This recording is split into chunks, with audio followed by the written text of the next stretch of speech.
I want to tell you a story. But before telling you the story, you guys, you don't know that I read minds, eh? You know, sometimes when I'm doing counseling and stuff like that, people think that I'm actually a mind reader because, like, it seems that no matter, like, I seem to be there before them. You know, part of the reason is because we're all the same. We're all the same. Part of the reason is because I do read minds, and I'm about to prove it to you. Megan, you've got a very secure ego identity, right? You seem very secure as a person. Yeah. Okay. I'm gonna ask you 4 questions. Nothing is going to embarrass. Walter, don't say anything. It's my mental acuity here. Anyway, I'm not going to embarrass you or humiliate you or put you on the spot in any way. They're very simple questions, okay? But you got to answer loud enough that everybody can hear you, okay? So here's the first, and it's 4 questions. Don't worry about it. And I really mean it. I would never embarrass anyone in public. Okay? Think of a country in Europe that begins with the letter D. Don't answer that. Don't say anything, because how am I going to read your mind if you tell me? Okay? So think of a country in Europe that starts with the letter D. Got it? Now think of an animal that starts with the 2nd letter of that country.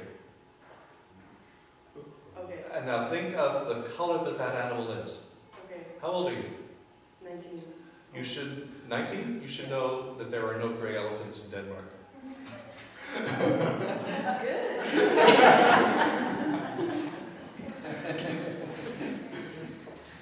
Moving right along, I want to tell you another story. I'm going to get into mind reading in a little while.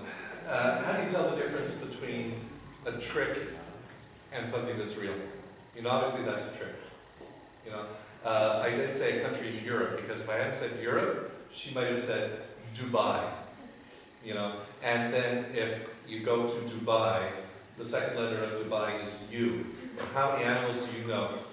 Orangutan or something? Hippopotamus. Now the other thing is, if you do think Denmark, the person could say emu and brown, but most people, when you say, they're thinking fast, so they always get elephant and grey. So that's a trick. Okay. How do you tell the difference between a trick and something that's real? Biblically, the answer would be by its fruit, by the results. You know, obviously, I could not prove that I can read minds. My experience in counseling leads me to know some things based on a repertoire of experience, but there's always, we are unique. We're all the same, but we're also all unique. And that was very clearly a trick that I did with Megan. You know, there's math tricks. Ben will bless you with math tricks if you want to know. When it comes to Christianity, experiencing and living the Christian life, it becomes important to discern the difference between something that isn't true and something that is true. What Christianity really is and what it isn't. What is authentic and what isn't. I'm going to tell you a story. This is not a trick, this is a true story. I got a phone call this week from Nicole from the Valles. I was intrigued because she doesn't often call. And she said, Lorne, Mr. Kelly died. And he was one of our regulars at our service for a number of years. Mr. Kelly died. And his family was wondering if at the service this Tuesday you could do some prayers. You know? If I asked you what my answer was, of course, they're going to get a little bit more. Like, they don't have a language to ask for what they're really asking for. So it's up to me to interpret what they're asking for. And what they're asking for in secular language is a send-off. We have faith, we have hope, we have wishful thinking, depending on where we are in our faith and spirituality. And they're hoping that he's somewhere in a better place. They don't know how to articulate that, they don't even know how to ask the question. But Nicole did. And the reason Nicole knew to call Lorne, and she knew Lorne would say yes, and Jane and I will be doing the service, and we will basically be doing a funeral service, is because, because we know what the answer is in this particular context. We know what they're asking for. When we look at the Bible, we see Jesus often in a similar situation where people know they have a question, they know they want something, they know they need something, but they're not even sure how to articulate what their need is. Remember a couple of weeks ago we had the story of Nicodemus, where he came to Jesus at night, elderly, religious leader, and he he's got something going on inside, and he can't even identify it. He can't even articulate what it is. So he starts with some flattering words, not false flattery, just how do you start a conversation when you don't know what you want to have a conversation about? So he says, Rabbi, we know that you sent from God because nobody can do the things you do unless he's sent by God. So Nicodemus is identifying that what Jesus is doing isn't gray elephants in Denmark. That Jesus does something different. We know that you're sent by God because nobody can do what you do except that God is with you. And then Jesus knows what's on Nicodemus' heart, and he takes it further. And another of the passages in the Bible that we read at the 8:30 service, Jesus with the woman at the well, the Samaritan woman at the well. It's a long, hot, dusty road. Jesus has gone to the center of town, and there's the well there, Jacob's well, and he sits down by the side of the well. But he has nothing to take the water with. Unlike wells in North America, the sort of cute little wishing well thing, where there would be a bucket that you lower on a rope, or where there's a jug by the side on a string. No. In Jesus' time, they wouldn't have done that. They wouldn't have put a bucket so that you could lower it and get water. They wouldn't have put a pitcher by the side so that you could lower it and get water. Those would have been stolen in an instant. No, if you came to the well, you brought your own jug, and you lowered it yourself, and you brought your own jug. And so Jesus is sitting by the well, and he's thirsty, and he has nothing to take the water with. And so a woman comes who has a jug, and he asks her for a drink. And she looks at him. You're a Jew, and you're asking me, a Samaritan, for a drink? How did you know he's a Jew? Well, maybe it was because of his beard, or maybe it was because he was wearing a prayer shawl with the tallis, it's called, with the proper tassels. Maybe it's because his hair at that particular point was long, and he had the payas, it's called. Something. She didn't read his mind. There was something there. She saw that this guy was a Jew, and Jesus doesn't respond to what she said. How rude, I'm thirsty, and you're the one that's got the jug. How rude. He doesn't respond to what she says. He responds to her life situation. And that's something. And it's not a trick. It's not a mind-reading act. It's Jesus we're talking about here. And she responds. She goes, whoa, I see that you're a prophet. And the conversation unfolds. And it turns into talking basically about her sex life. Because in her culture, the way she managed to survive with the death of spouses and all the rest of it was with a body, hooking up one after another to ensure her survival.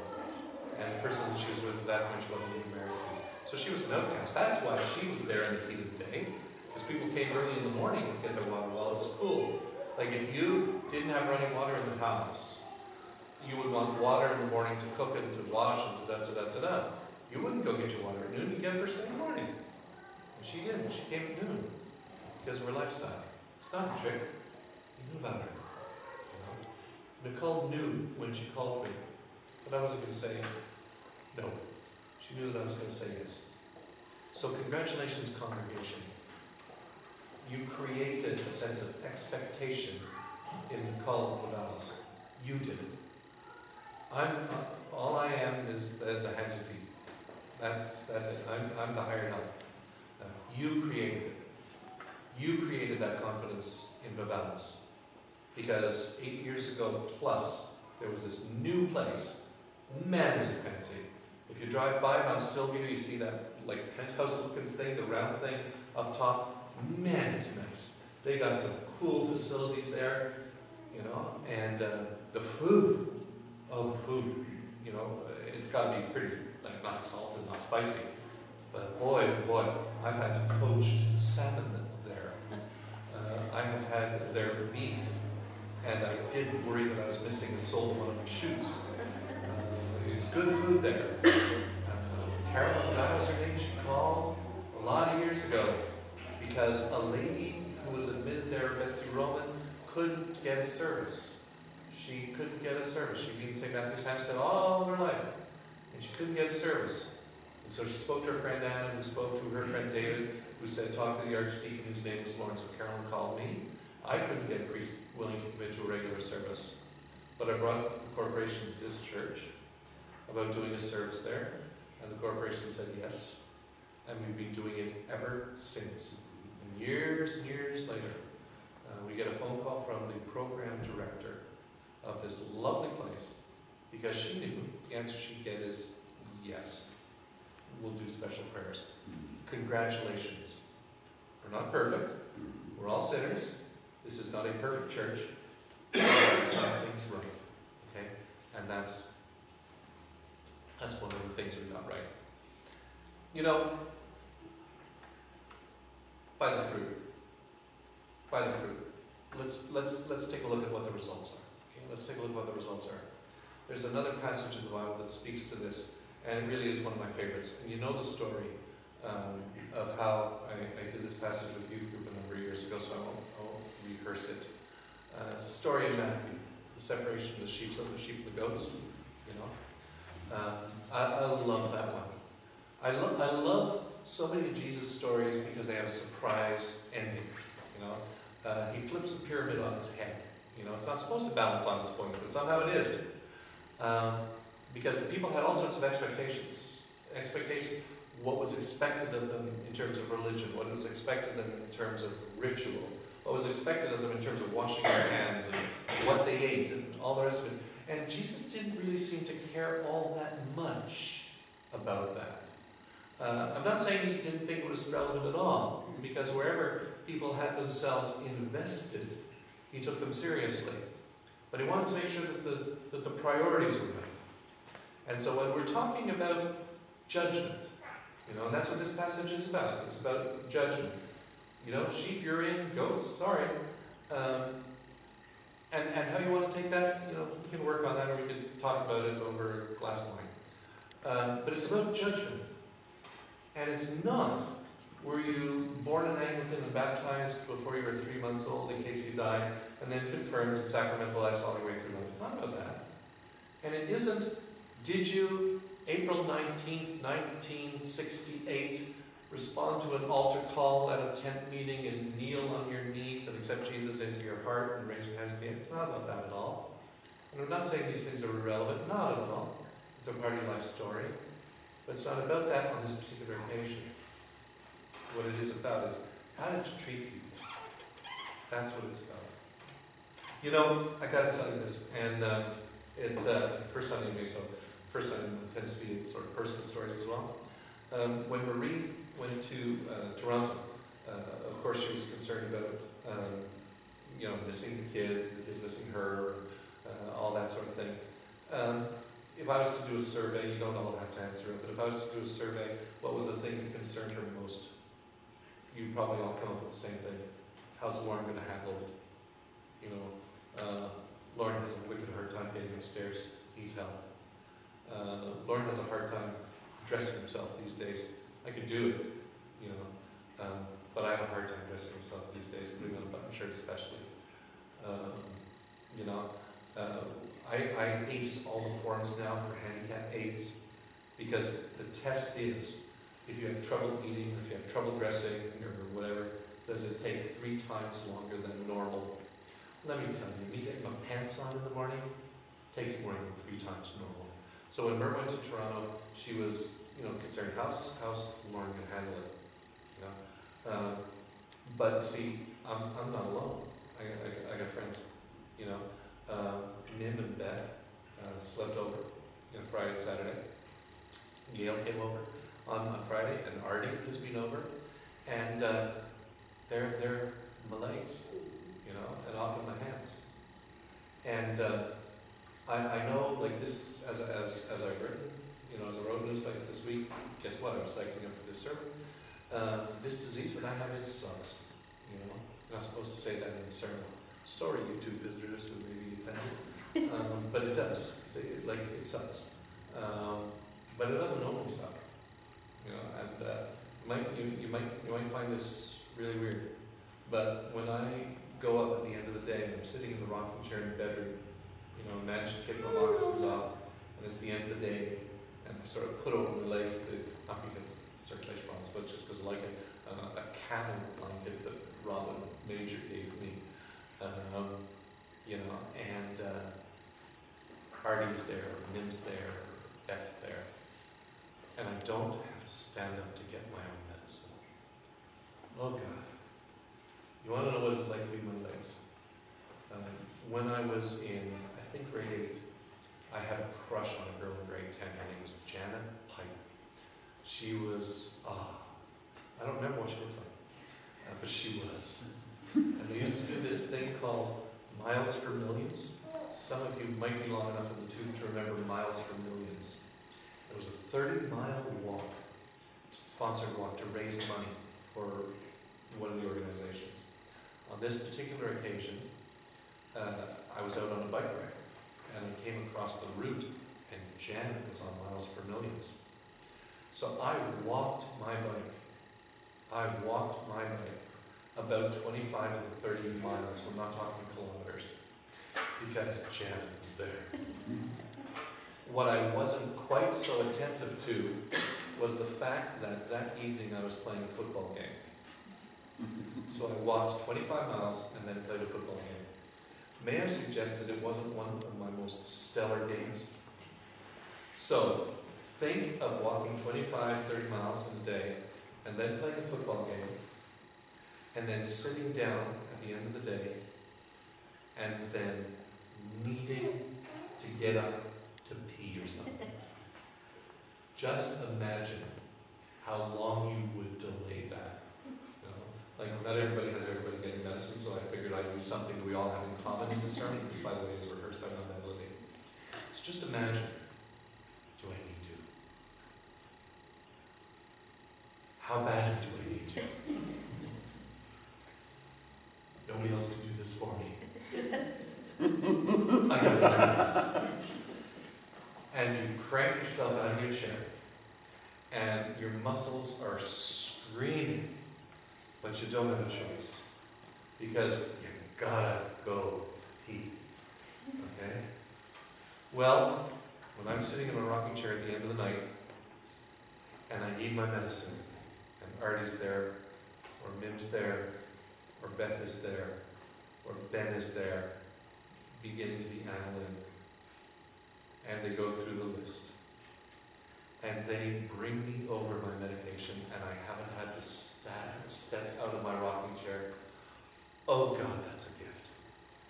You know, you can visit the sick. You can feed the hungry. You can clothe the naked. You can go and visit the prisons. But I'll put bringing me my pills right on the top of the list, I've got to tell you. It's about a certain attitude. You know, and you get to see that every week. Probably at the end of the service, during the recessional hymn, Artie will just sort of sidle up, and she'll wonder whether I can, do that on my own. She's there just to give me a hand. To be a servant. You know, the gospel reading today, Jesus says, I'm the vine, you're the branches. You don't get confused. We're not the vine. Jesus is the vine. We're the branches. Father is the vine dresser. Okay, so he's the whole thing. Jesus doesn't in this story talk about the soil. He doesn't talk about fertilizer. He doesn't talk about weeds. He doesn't talk about anything like that. He just says, my dad's the vine dresser. So he's the guy in charge of the whole thing. I'm the vine, said Jesus. Have the image of the growth and the sap and all the rest of it. And you're the branches. You're the branches. And the vine dresser, in order to get the best possible crop of fruit, has to prune back the branches. Now, I don't consider myself a great gardener. Some people think I'm better than I think I am. I can make things grow. One of the hardest things, and if any of your gardener, maybe it's the same for you, maybe it's just me, sometimes you've got to prune back to practically nothing in order to get a good crop next year. Like, you've got to be almost merciless with your pruning. You're not. What you're doing is really in the interest of the plant and in the interest of the crop. But Jesus says, you know what? That happens. To people who are grafted into the vine, you branches, the crop that you brought last year, good. But you know what? There's a new crop coming, and it's going to be even better than last year. But in order for that to happen, it's got to be got to be pruned. There's some stuff you got to look at. Some stuff you got to really prioritize here. Whatever words that aren't stained glass language you want to use it. You know, but there's some stuff that's got to change. And we'll call that pruning, given the gospel for today. So God wants to prune you. Wants to prune you. So not so that you're hurt, or so that you're skinny, you know, so that you produce more fruit. And I'm sort of thinking, man, oh man, oh man. How convenient was it, how coincidental was it that as I was writing news bites and thinking behind dividing branches, Nicole from the Vallis calls and says, Mr. Kelly died. And the family would love it if you would say some prayers. Okay. I'm going to contrast this with something now. I have a few minutes left, but I want to do it. I wasn't sure whether I should. But I'm going to. A couple of weeks ago there was a chapter meeting, which is a collection of clergy, wardens, lay delegates from a geographic area of Anglican parishes. It was for all the West Anglican parishes. And the executive archdeacon was there. And he was talking about merging ministries, you know, having territorial ministries as opposed to parish ministries. You've heard me say how the Eastern Townships is basically being blended into one unit, except for one parish. And the Laurentians, everything's now being collapsed into one. And South Shore Deanery, you know, and now it's starting to happen on the West Island, you know, questioning the viability of parishes. That's not pruning. That's not pruning. That's not. That's structural engineering. It's planning to shut down. That's what we're doing. And I'm contrasting that. We don't have the money. We don't have the physical resources anymore to keep going. So we've got to shut down. Shut down parish after parish. We'll call it structural adjustments. We'll make it sound sophisticated. Because we're not going to say we're missing the boat, which is what we're doing.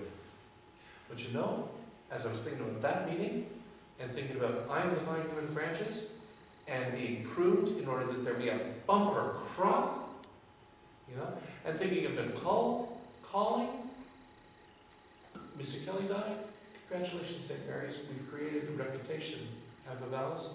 I was thinking, that's where God is. That's where God is at work. You want to know where the kingdom is? You want to know where the kingdom is? Where it's happening? Where it's just taking root right now? Look where there's need. Look where there's people in need. Imagine knocking on your next door neighbor's door. They open up and you look at them and you smile sweetly and say, I'd love to do a craft with my daughter, writing on a t-shirt. Do you have any used t-shirts that you happen not to need? Can you imagine that happening in Kirkland or Beaconsfield? You know? But that's what Milan did. They put a thing out to all the clergy in the diocese. We want to do something with our kids. Does anybody have any lightly used t-shirts they can spare? Wherever there's human need, there's the kingdom bursting through, if only we'll see it. Now, Mile End Mission has lots and lots and lots of needs. And don't hear me saying that we, St. Mary's, can possibly answer all the needs in the world. But you know what? We're not called to answer all the needs in the world. We're only called to answer the needs that are presented to us. We are called to be open. We are called to be open to Laurie at Mile End Mission. And whenever she puts out a thing on the internet, say, is this thing something I can do? Patricia Tudor, who used to work at Shadow Royal a number of years ago, asked Bishop Barry permission to put an email out to the clergy. Shadow Royal was relatively new. I think it was brand new. And one of the things they were looking for was somebody to do spiritual care. They have a chapel, and it has an altar. And they couldn't find anyone to come in and do a service. A month later, I called her up because I knew that the corporation of this church would support it, and I knew the congregation would support it, and I didn't know Patricia Tudor was a member of St. Mary's Church up in Tacoma, New Hudson.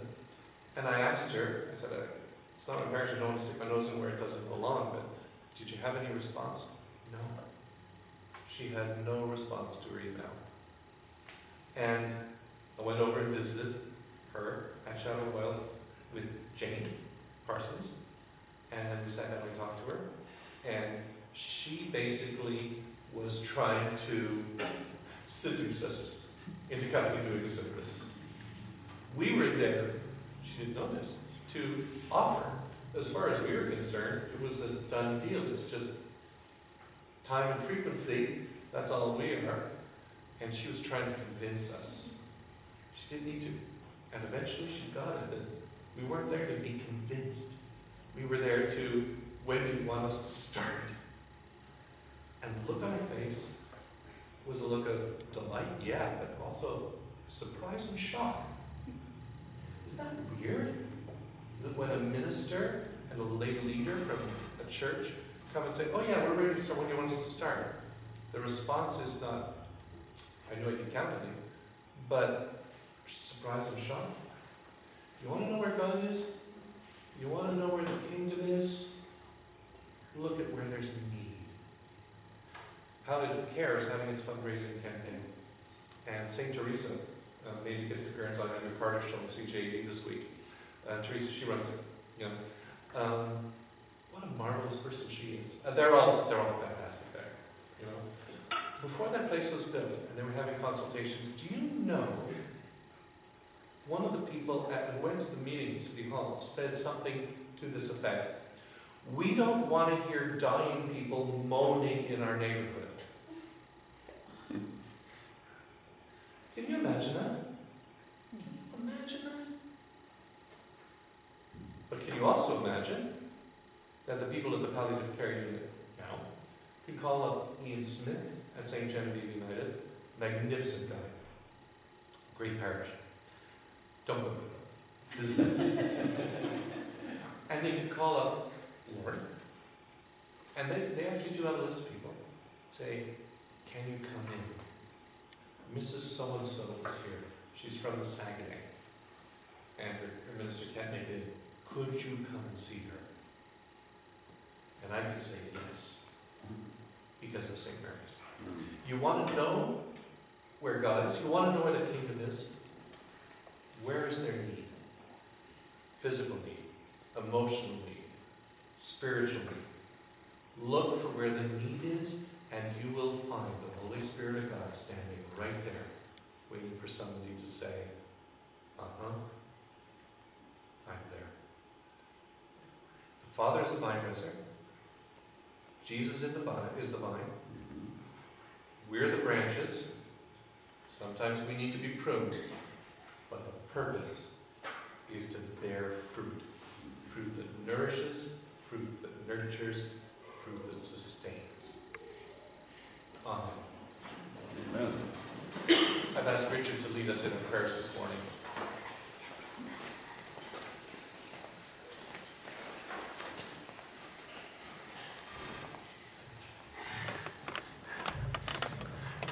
Come, let us bow down and bend the knee and kneel before the Lord our Maker.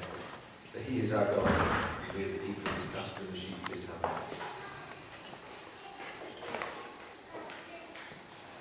God, thank you for creation, for the new flowers, for the sunshine, for the warmth of the sun on our back.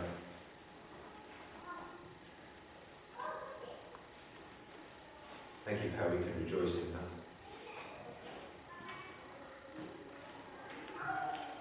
And thank you for those acts of love and those acts of friendship that make our souls leap. When we see kindness, when we see your love.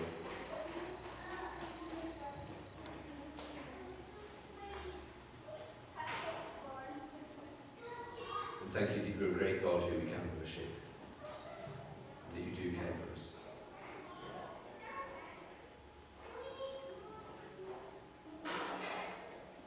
We confess those ways that we have not lived up to your love. When our hearts have not been as they should be.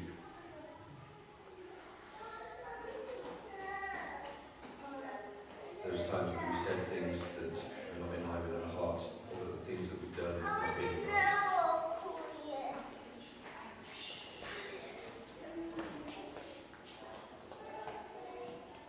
And we confess those ways that we've marred your planet too.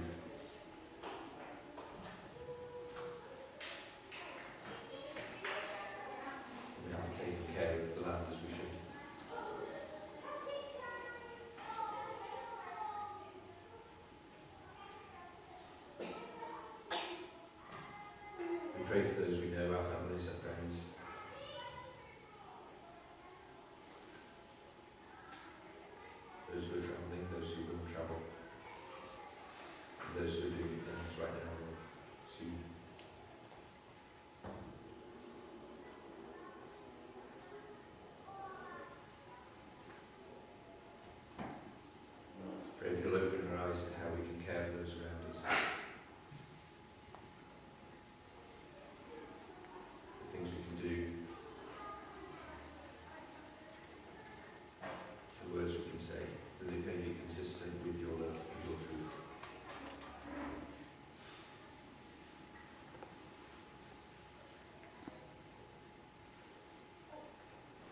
we pray for this community and those around us, those we can see.